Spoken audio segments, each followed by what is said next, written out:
जळगावमधल्या मेहरुण तलावातलं प्रदूषण टाळण्यासाठी जिल्हा प्रशासनानं कृत्रिम तलावांमध्ये गणेश विसर्जनाची सोय केली। दुसरीकडे हिंदुत्ववादी कार्यकर्त्यांनी मात्र गणरायाचं तलावातच विसर्जन करण्यासाठी आग्रह धरला होता।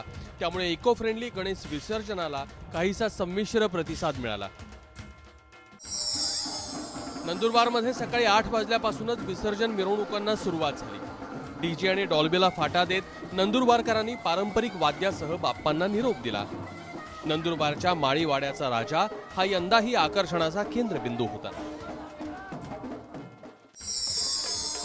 मनमाडचा आराध्य दैवत श्री नीलमणी गणपतीच्या विसर्जन मिरवणुकीला सुरुवात झाल्यानंतरच गावातल्या इतर मिरवणुका सुरू झाल्या।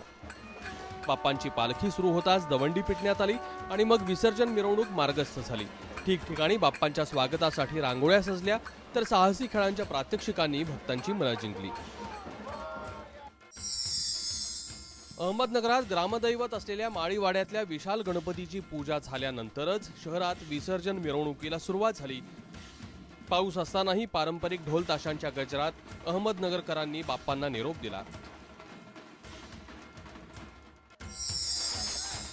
धुळ्यातल्या विसर्जन मिरवणुकीमध्ये आज हिंदू मुस्लिम ऐक्याचं प्रतीक दिसलं। गेल्या 121 वर्षांची परंपरा असलेल्या धुळ्यातल्या खुनी गणेशावर आज मशिदीमधून पुष्पवृष्टी करण्यात आली। इतकंच नव्हे तर मिरवणुकीचा मार्ग रांगोळ्यांनी सजला होता। गणरायाला भक्तांकडून नोटांचा हारही अर्पण करण्यात आला। जळगाव जिल्ह्यातल्या चोपडा तालुक्यात तरुणांनी टाळ हाती घेऊन गणपतीची मिरवणूक काढली।